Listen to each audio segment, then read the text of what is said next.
Mateo. I'm the Vice President for Analytical Services with Grenzabat Clear & Associates. It is my pleasure to be hosting, facilitating a discussion on grateful patient and families fundraising today. For those of you who don't know who GG&A is, we're fundraising consultants. We serve clients across higher education, healthcare, academic medical centers. My direct experience with grateful patient and family fundraising has been through setting up a frequent screening program across our client base with our prospect analysis and wealth screening tool called DonorScape.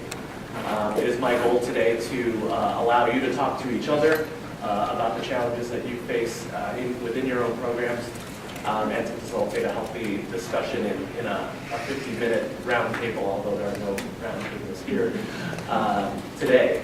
So I thought I'd start out this discussion by having, I'm glad it's an intimate setting and there are limited people in this room, by just going around the room, if you could do the following for me, I'd appreciate it. Give me your name, the institution that you're from, your role within the Grateful Patient and Families Fundraising realm, and two data points. One, what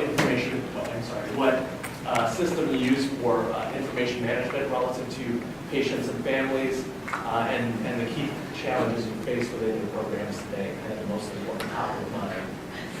Maybe we'll go counterclockwise. So I'm Peter Blakely. I'm with a company called Blakely & Associates out of Toronto, Canada. We have about 15% of our business working with U.S. clients. We're a full-service agency, and analytics has been a big part of the company. We're 20 years old, and analytics has been a major component of ours for 18 to 20 years. So,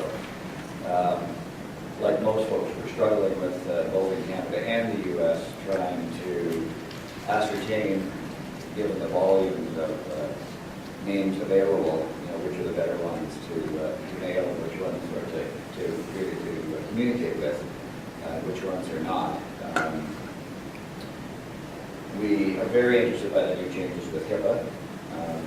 In Canada, our if I'm going on too long, just tell me what's in Canada, our regulations are governed by each province, so it does vary widely. Some provinces you have to have opt-in, otherwise you cannot talk to the patient at all, and it has to be a positive opt-in.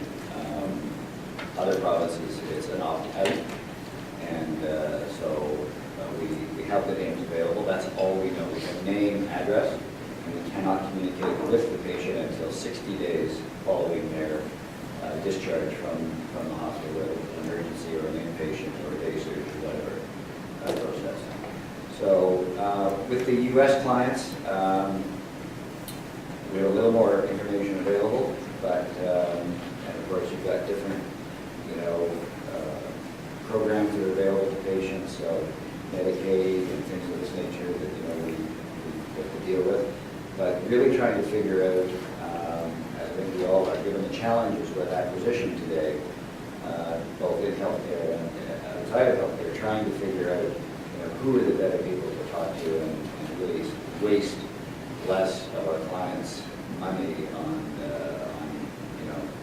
less qualified individuals. So I'll stop there before they have more discussion. So it's great. Thank you. I'm Sandra Maxwell. I'm the Associate Director of Reporting at Oregon Health and Science University Foundation. So I'm really here on behalf of my team because they're more involved with the whole grateful patient process. But we're just trying to figure out the best way when we're getting the data from the Epic system and getting it back to Razor's Edge and doing that sort of back and forth. In terms of screening, we've been screening our patients using Love Engine, and those things get reviewed. Again, it's more of the process. I guess what I'm concerned about is the changes in the HIPAA rules and the opt-out option, and how do we make sure that we are not accidentally breaking the law. Yes. Thank you. My name is Carla Jones, and I work for UW Medicine. And my role is actually not around fundraising. I'm the program manager for the problems. And so I'm more interested in the principles of this conference, but this workshop was interesting to me because it was related to volunteers. Okay, thank you.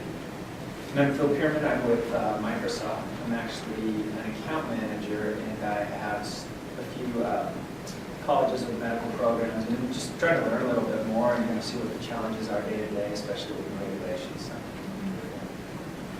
I'm Dwight Dozier from the University of Louisville. I'm Associate VP for Advancement and Advancement Services. And we currently kind of have the start of a grateful patient program underway. We use the advanced system and have a process in which we get patient data both the hospital or our cancer center and the medicine private patient information. And it goes through a daily routine wealth engine screening process, and we have in place a process also to do mailings, I think 90-day cycle mailings. And I'm really kind of here just to get more information and learn more about that. Great. Patrick. I'm Patrick Kramer. I'm Vice President for Campaign and Development Operations at the University of Colorado. We have a hospital there. I guess I'll endorse GG&A because they do all of our screening.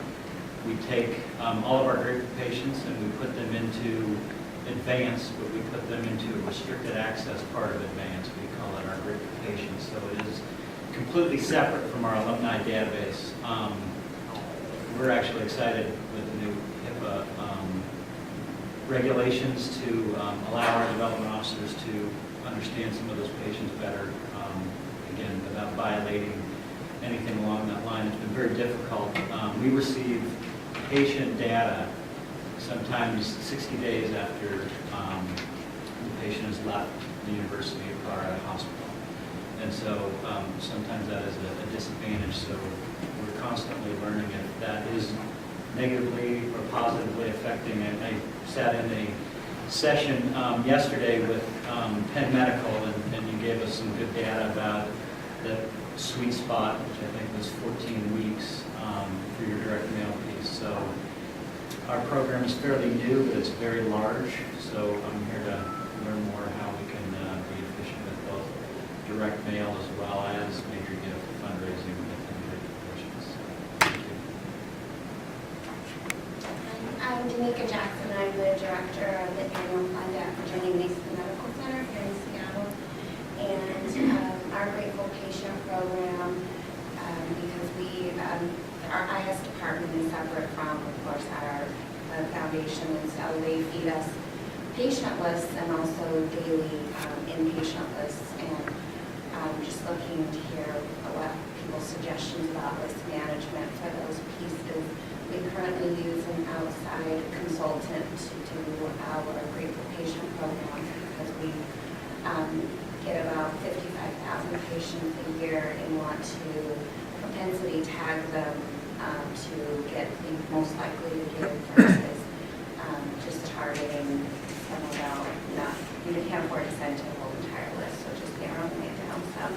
But also figuring out how can we do a daily screen of our inpatients to see one who are current donors, but also who could be possible prospects. So with the annual fund, one of our major areas is to feed the major gift pipeline. So we do use Wealth Engine, and that's done by the major gifts team, but the annual fund team, we use Research Point to do our daily, or to do our on the spot checks of donors who have made a gift. Thank you. My name's Austin Bush. I'm at the University of Texas, and we're just starting to do the medical school. I don't know if we're planning on opening into business in the next 2 to 4 years, I guess. I don't know what the date is, but so I'm just here to be a fly on the wall, just to start getting a better feel for the types of issues involved. And I do data reporting. Thank you. Charlotte? I'm Charlotte McGee from Brentsville. We're here to listen. My name is Julie Taylor. I'm at Seattle Children's Hospital, and we have solicited our patient families in the past, but not for some time. We're creating a new program that we want to be ongoing and really connect with eventually a concierge program. So we're just figuring out best practices and just trying to figure out what it is, what direction we want to go. I'm Tracy. I work with Spears Back and Center Foundation. And I'm the Director of Development Services, so I work on the list management side and also on some of the strategy with annual giving as well. We have a Grateful Patient program. We mail monthly, but we're looking to kind of refine that even more, and it's the sort of just because we can, should we kind of questions that come up and what other people are doing and how the new HIPAA regulations are going to kind of change that, and is it going to be worth it or not? I'm Caitlin Garrett. I'm with Rapid Insight. I work as a statistical analyst for them and build predictive models. So I'm interested in the types of data that go into models for healthcare and also the new regulation. I'm Jennifer Haberbrook. I'm with UW Medicine here in Seattle, and we are currently in the process of building or midway through our process of building a bridge system currently, and we do not currently well screen. So looking for best practices, and we actually get permission to do so in the very near future. I'm Tom White. I'm with Penn Medicine Philadelphia, and I wouldn't be here if Jennifer didn't make sure I found out about this, so thank you very much. We get a lot of data. We get a daily census report, of course, and we get 50,000 names on a monthly basis from the health system. And quite honestly, we just put it in Access. We just use Microsoft Access to store all this patient data and to use that to mine the data to figure out who we should be mailing to. And we don't add them to our university database, which is a centralized database for donors and alumni. So we don't add them until they made a gift. So we keep the patient data separate from the Access database until we want to use it. Thank you. Hi, I'm Eugenie Packler. I'm the Associate Director for Development Systems at Mount Sinai Medical Center in New York City. I manage their donor database, which is very possession, and I'm responsible for making sure all the reports are exactly right, and also the data going in are as good as we can manage. Our Grateful Patient program started in 2011. It has gone through a lot of different transformation. The latest one is the new HIPPA. We do consistently have the daily data screening in place since 2 years ago. So we got like a list of 100 or 150 inpatient admits, and our research team get it screened through web engine. Within 2 hours, we get the list back, so we know who exactly on that roster of inpatient are in our race research system, and whether their work capacity reaches for us to do a visit that day, hopefully before they leave the hospital. And then we waited till the end of the month to get a list of all those who were admitted in and out patient, and see whether they survived and whether they have fully discharged. And then at first we were going to have a 60-day wait period, and then we're going to send them a letter from our president. That kind of becoming a little too problematic for us in terms of volume, because supposedly there's a phone call and there's a letter, so it was just too much of our staff resources. So now the new iteration is more for feeding either through the major gift pipeline, so it's assigned to a major gift officer for follow-up, or they're just going to go through the auto adopting program, which is managed by one team, and they would be, within 60 to 90 days after discharge. So, my biggest problem is now that there is no more, the HIPAA rule has been relaxed a bit, and as far as keeping track of the area of visit and date of visit and physician info. How are we gonna set the bar of what record should go in race research? It could be like anything for race research, because if it's not for major gift potential, it could be for the honor adopting database. So we want to keep track of how the care is successful and how many times it takes to convert a patient. That means there's going to be a lot of work from our team as far as reviewing records and all of those things. We do not want to build each database. So right now, all of these things are sitting in Excel, just basically we use it and you go down and try to make some connection with NRN numbers. And that's the thing, we have NRN number, and is that not kosher still with the new HIPAA rule? And we also keep the MRN number in those as an alias, so that when you do run it in coronatic or you do pay, that MRN is going to be a saving grace for us in terms of national. Sorry. Well, it has been helping. I mean, It's a terrible to do problem it. for us, the MRN numbers, but that's okay. Why? It's because they're duplicated across the system.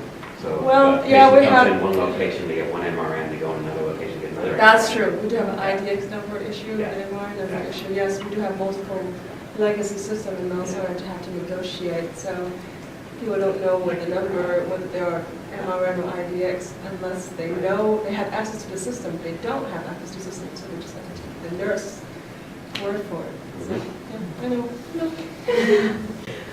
So Eugenia, you mentioned that you want to build a bridge system. What are the The volume, it's going to be 3 million records. That volume is going to be the same as the replica of Cerner, replica of Epic. And it's not going to be kept up to date because we can't keep syncing it back and forth to make sure that, oh yeah, there's a new admin over there on Cerner and Epic. Oh, we're going to put it back. Or is there an address update? How are we going to sync those things back and forth? It's not. It's just a big IT infrastructure. And if our bridge database is not going to be, it's going to be static the moment it gets in, doesn't make it updated, then we are offering partial correct information. So ultimately, we should still go to server, not just info. So there's that whole logistic of how accurate is your data for it to have a database to house them. So what I've gathered are a number of areas, and they kind of cluster around the following. Obviously, the new HIPAA rules, which I think we want to hopefully spend some time talking about. But one of the biggest sort of variances that we've found across institutions is this issue of the information management, the sources of patient names, whether it's the hospital system, how it gets into your hands, and how it's continued to be managed. I think it's difficult to come up with best practice with such wide variation. Does anyone in this room feel like they are close to best practice relative to how the information is stored and tracked in the system? In a system? Well, we're happy with parts of it. Which parts are you happy with? So like when we get the monthly patient download, we go out to a server and we grab it. And we bring it in, we put it in this access database. The access database is just, it's not attached to anything. So it's really only a couple of people who can go get it. And it's just an internal database SQL server on our floor. It's not attached to a network. It's not attached to web or anything like that. So we're happy with that data. But the individual major gift officers will get a list of a doctor's patients to screen. So, Dr. Jones is working with my colleague, Vanessa, and he'll say, here's my patients for the last 6 months. Screen me, tell me who's wealthy. It's like Vanessa's then really nervous about transporting this data, putting it on her personal computer. Then what does she do with it? And then she wants to well screen it, so she sends it out. But then how does she store it safely? And who else has access to it and knows that? So it sits on her desktop, or she drags it over to her server file. Is it secure? We don't know. So part of it we're happy. We're happy with the big dump that we get on a monthly basis. But Are those inpatients and outpatients? Yeah, sure. So the whole, anyone that's been seen by the Penn Medicine enterprise, on a how frequent basis are you capturing? Well, we get a monthly fee. There's a monthly fee. About the 5th of every month. So the soonest Correct. you can take action on any of those patients will be 30 days. Yeah. Anyone have access sooner to that data than 30 days? And the daily. Daily feed-in. We get a daily inpatient census. We know who's in a bed every morning. And do you run a concierge or any kind of? Yes. So challenges around that influx of data. You mentioned the individual doctors' patient lists. Any other things like that that complicate the source of that information out of, say, IDX or Epic or any of those patient management systems? Anyone here to comment on? Patrick, how do you feel about Advance, your instance of Advance as a bridge? I think we like it because of the security. So it follows along all the security that Advance can give us. I think our biggest issue, which I'm feeling a little bit better on, is that we're getting billing data. We're not getting appointment data. So when we talk about a concierge system, we don't have that ability. We don't know who has made an appointment to come to the University Hospital. We just know who we bill through the University Hospital. So as far as getting the data into that section of Advance and then getting it screened, the alternative around for us pretty quick. And we just go off of those simple indicators for mailing. Politically, we've got a little bit of a problem because our hospital foundation is separate from the university foundation. So the University of Colorado Hospital has its own foundation, and we're the University of Colorado Foundation. So the biggest problem we have is we don't want to confuse the patient. So we're working to make sure that we're better coordinated on how we do our mailings, how we do our patient or our doctor referrals, all those things. But to answer your question, the process of getting it in, having it secure, having it screened, and then sending it out to development officers so that they can talk with their docs has been a good process. How do those patients eventually get into the real, for lack of a better way of saying, the Advance? They do. They jump the fence, as we would say, is because once they make a gift, they have that giving put into Advance. But we do a very generic description of where it goes to, so that it links back to Advanced GP, as we're calling it.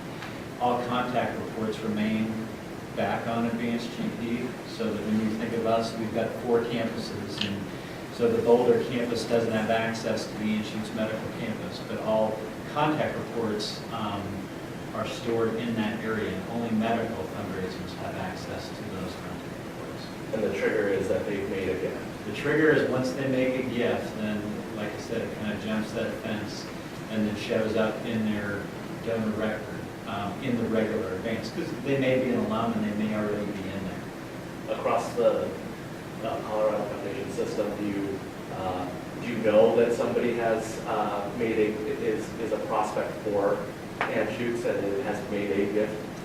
If you don't see the GP side of... We do. On a twice a month, we make sure that we get the campus vice president from Anschutz, the medical campus, and the other Boulder, Denver, and Colorado Springs.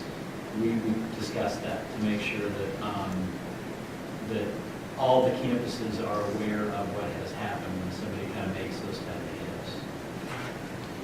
And so contact reports, appeals, direct mail appeals, that's all tracked within Advanced GP. Absolutely. And Tom, do you track those appeal pieces in Access as well? Yes. We know what and when we know.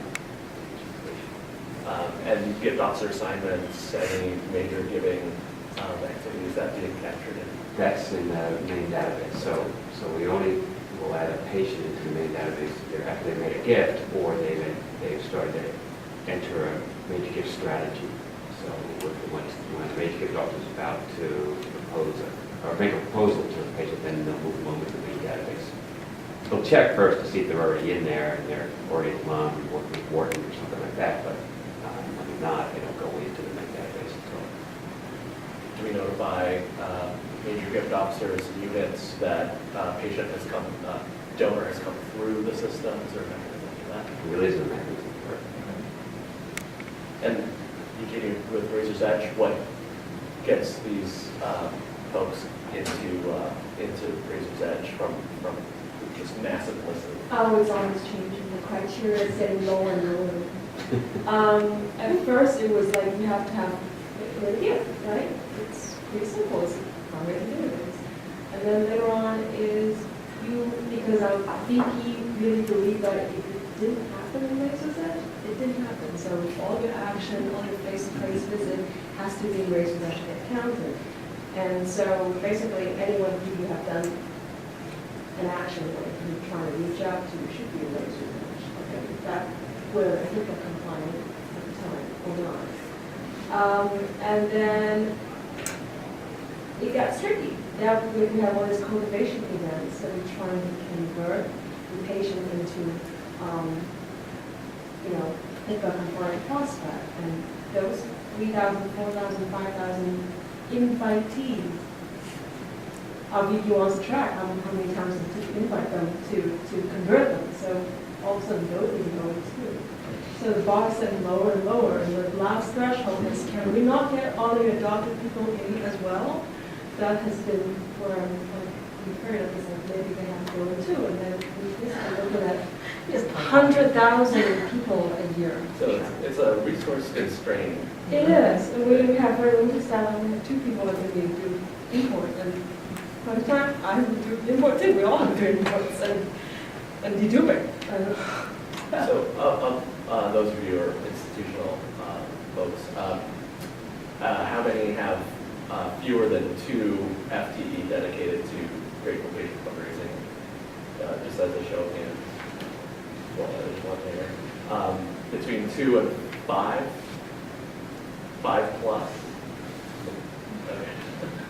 So, I mean, it sounds like, that as it relates to information management, the folks that are doing really well in terms of dollars raised and activity from grateful patients and families have some sort of bridge system or are tracking a very large, all of these patients in a centralized location. Duke University, who we've worked with, has an access database that they've hired programmers to really make pretty and very comprehensive in what information they track. All appeals, contact, gift officer assignments are tracked there. Hershey, Colorado, and so I think that's sort of the foundation for launching your program for those of you who are in the sort of early stages. And Jennifer, at UW, you guys are at ground zero, and you have that 50%. 50%. You have that opportunity to kind of design it the way you want to, based on what you've seen folks do so far. So I think that's definitely a key challenge. Do you want to probe deeper into this? Is this interesting for us to talk further about? I'd just like to know quick, like, what do people use as their definitions? I understand, 2 definitions here about what converts people over, making a gift is the qualifying action, anything. But what's interesting is the qualifying action. Who else has a different definition, or who will people have making a gift being the definition of qualifying to go into your database? You guys do? We pretty much use the value of the well screening. We don't convert all of the patients into Razor's Edge, just some.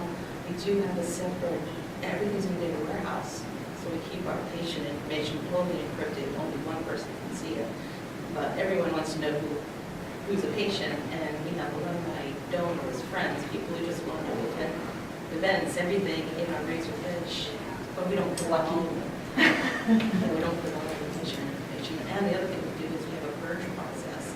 So we do delete out of the database, otherwise it will go up. And so after a period of inactivity, which was back and forth, what counted, what didn't, they actually disappear from the database. Otherwise, I mean, I think screening is important. Go ahead, Tom. Not to change topics, but you're using Epic? Your health system is using Epic to create? Yeah, patient? Epic, Server, and IDS. Anybody else using Epic or IDS? Are you allowed, is the development office allowed to upload into Epic at all to create a flag that this is a special patient? Yep. No, that we haven't stored an option. Some Epic users are. They allow the development to upload a key or a flag. We're not there yet either. Yeah, we send a file. I mean, we don't physically do it. We send a file. Someone So they load it, so they mark a patient as a Yeah, VIP or and then, daily, like 3 times a day. You guys Go have a in. concierge program, right? Yeah, daily, 3 times a day, we go in and search for the flag. And there's a couple different types of flags, depending on the type of concierge service they qualify for. something. So that's going to be like a back and forth closed thing, right? Because Well, you we're get not more there, VIP, so. you get more VIP, you know, as you go. Or some VIP cease to become VIP because they don't have propensity or whatever. So that's, Some VIPs request to not be marked as VIPs. We've had very, very few situations of people they've come on our radar because of the flag that have been upset. Maybe one that I can think of in the last 5 years. Yeah, and they're pretty open to that. I mean, a bunch of us that check it, because we actually all rotated checking for the flag. It's a pretty small, we only have 22 people in our development office, but we all access Epic, certain parts of Epic to find out, just check the flag and see where they are to visit. Show of hands, who screens at some frequency with an outside screening vendor? Almost all of you. So it seems like to me that there are kind of 2 purposes for doing the screening. One is to just cut down the population to a manageable number. I've seen institutions say if they're not rated at 25,000 plus, I don't essentially care about them. In another aspect of it is to estimate their capacity to be major gift prospects, assuming that they respond to an annual giving or annual fund solicitation. But I think there are varying practices in terms of how they conduct that screening. Some exclusions, obviously the common ones they've passed, or they're prisoners, or faculty and staff, all those things. Anyone care to share their criteria for screening? Those of you who do it on a frequent basis to give the group a sense of that. no order and no psychiatric.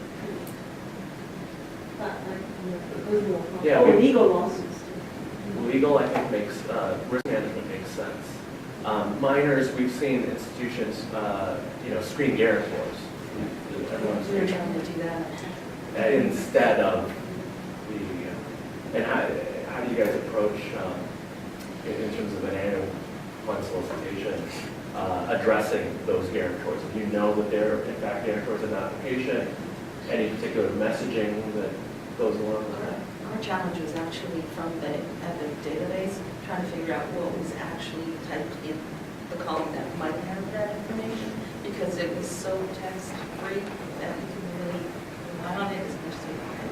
We didn't know who it was. Sometimes it just like said mom or something, it was not very accurate, so we have not really focused on that part. Yeah, so I'd like to stray away from that entirely because of the detail there. With psychiatric, the HIPAA rules are probably allowing you to be more able to look at that, but even within the departments, you may be excluding potential prospective donors, depending on the classification of what is psychiatric patients. For example, eating disorders qualify as psychiatric patients, and if you do a really good job in terms of healthcare for that individual or that family, that could actually be a grateful patient family. So I think there's some risk of potentially excluding folks that you didn't intend to in that process. And some institutions are having great luck with psychiatric outpatients because they're all happy. Right. But then, do you have like some indicator whether the outcome is positive? We don't do this. Oh. We'll only exclude a patient if their only instance in the health system has been through behavioral health. As long as they have some other connection, they're included. So you have that granularity. I think that's important. Because, for instance, a lot of cancer patients will go through a support group, and the support groups are run out of behavioral health. So they're in the pool.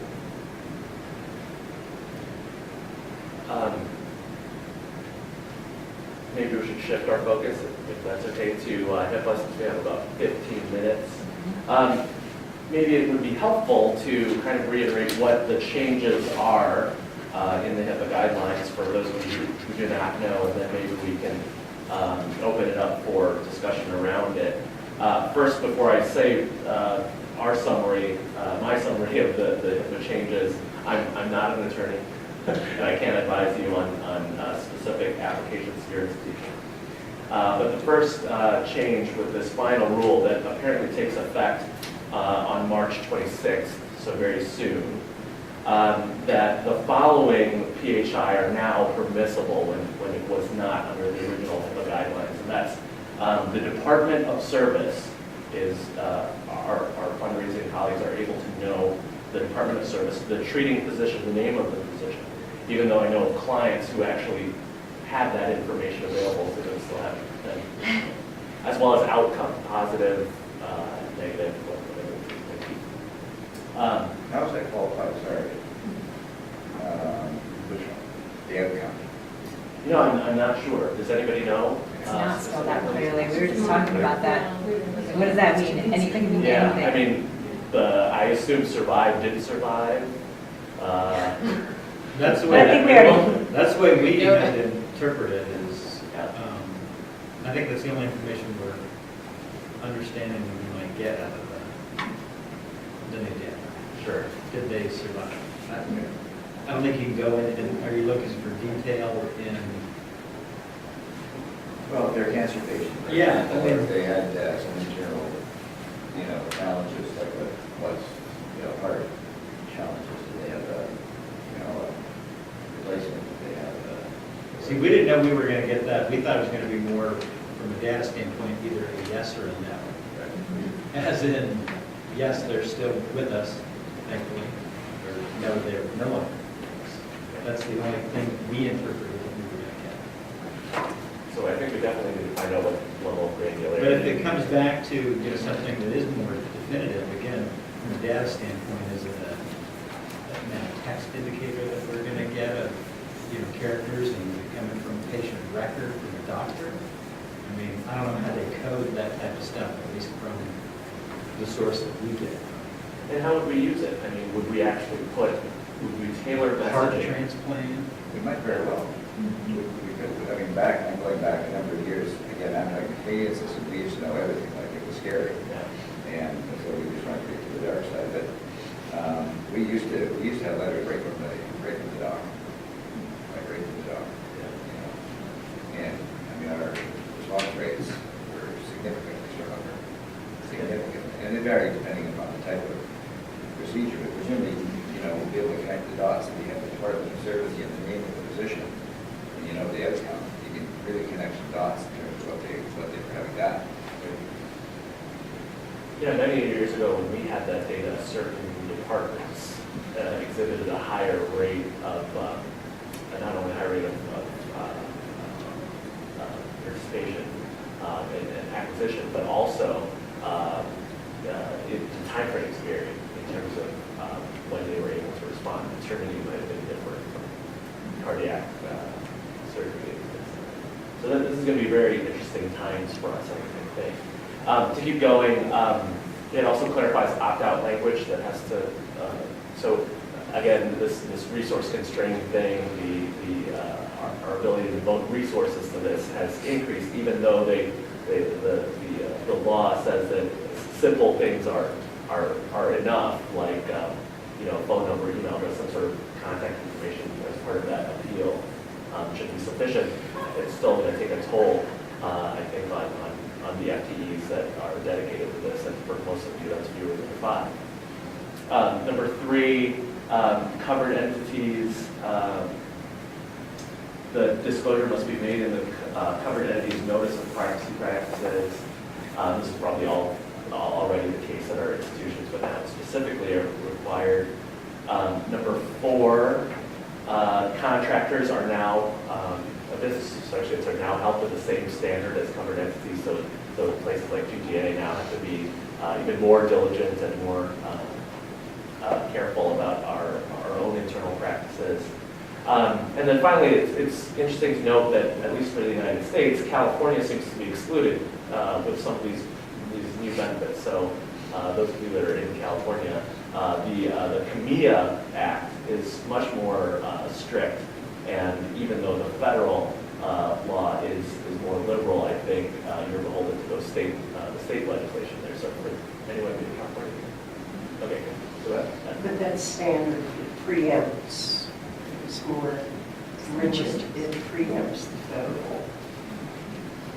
So who's going to do something different based on this final rule, and when do you plan to enact that? Or are we all just... Well, we're testing new reports, so we know the fields come over. So we're testing reports now with Epic to make sure we get doctor's name, and we get department, and we get this service indicator, positive or negative. And we're supposed to see this first run of these reports this coming week to make sure that it doesn't throw up the feed at all, and that we can still get them. So technically, I think on March 26th, or more or less by 1st, we'll start getting that data. But internally, we really have yet to sit down and talk about anything that we're going to do different. There's been some conversations like the cancer team would love to start putting together directed appeals to cancer patients, which they don't do now. But I'm not sure that's really going to happen. So the first step is to make sure you guys get it as part of our fees and figure out. Anyone else? I'd be curious to know from you folks in the States, do you have any challenge with the health records people interpreting the rules differently than the development of officers? Yeah, we kick it back and forth. Like if the reporters for the health system have a question, we just say, call legal. We've been through this. Or we'll put a three-way email together. So legal rules. Yeah, whatever legal says works. They have that that pretty consistent with your regulations? Legal says it's cool, it's... Yeah. Thank you. Are you guys prompting this? Is compliance legal spearheading this at all, getting in front of it, or is it prompted by the development fundraising staff? We sent them the note as soon as we heard about it and got them on it. So we've already been reviewing, notices of privacy practices and trying to slide extra things in there that we wanted them to put in there for a long time, like emails, which aren't in there right now. For whatever reason. I'm curious to know from the group here, like, how many staff in the development office have access to Cerner, Epic, or ID, so that they can piece together that story like we're telling me, Amy talking about earlier, how, that person was put out for, based on like, our research team is the only one that has some limited access to this medical system, but it seems like going forward, if all of these are off limit, as far as the physician in the area, it seems like an NGO would be in a very good, have good interest to want to get a much fuller picture of someone's experience in the hospital before going out to them. And I'm trying to advocate maybe with group training, HIPPA training, maybe NGO's access doesn't need to be quite so strict, but I don't know. We have access. So NGOs all have access to it? they can log into Epic and they can type up Really? a name of a patient to see if that person is in there. But what they'll see is the same basic demographic fields that we get on a monthly basis anyway, which is your address and your date of birth, and when you first entered the Penn Medicine Health System, which could be a date 20 years prior, so we know you've been a patient that long, and we can see your next upcoming date of appointment. We don't know who it's with, but we'll know that you're due for an appointment on April 1st. But there must be 20 people in my office who can do that. Is that a recent change or? Probably in the last year. And have you noticed any? Because we've only been on Epic for about 2 years, so it was a feature of Epic that we could employ. So everybody had to go through training. It was an online knowledge-based training course. You had to sign off on new privacy restrictions, et cetera, and acknowledging that you're seeing information. You could be fired if you're seen to use this inappropriately, et cetera, et cetera. And it's been great, like you want to go back to. Well, actually, not many people use it. Right, that's what I was going to say, yeah. It's there, but it's not really a tool that's all day long. And once a week. Because will that cut down on researchers' time, because they always have a backlog of trying to. No, they don't, my experience, they don't look at it at all. They wait for our stewardship people. Our stewardship people are constantly feeding them information. And part of the flagging system is there's a pending and future admits area as well. So our stewardship people are just getting information from there and passing it up. The major gift officers have it And I think if they had more access because of this news, that they still wouldn't look in there, I don't think. If they were curious about a patient, they would contact the treating physician before they would look in the record. I have a quick question about what kind of fundraising deals are people getting from all this effort? I know that we're new to the game when we started. We put a lot of resources and a lot of things into automate and retrieve data and all this. And maybe if I can hear about what kind of on an annual basis, what kind of support or fundraising people are getting. That was something like. We did about 100, and this is not campaign counting, this is just foundation counting. We do about $120 million a year for the University of Colorado system. And that's 4 campuses, Boulder being the biggest campus that we have, and then Anschutz Medical Campus being the second. And they'll average in major gift fundraising, because we don't have much of an annual giving program for the medical campus. It's about $54 million a year. How much of that is grateful patient? Is that right out there? The majority of that is Oh, it is. grateful patient. Again, excluding anything that comes through Office of Grant and contract, that's not part of this 54. We've got another additional amount that goes through OCG. But primarily that is grateful patient, major gift activity. But we also have a great advantage in the state of Colorado that it's Phil Anschutz, who the campus is named after, is a consistent $1 million donor every year, so that makes it a big portion. But also we have the Colorado Health Foundation, which again is mandated to support healthcare within the state of Colorado.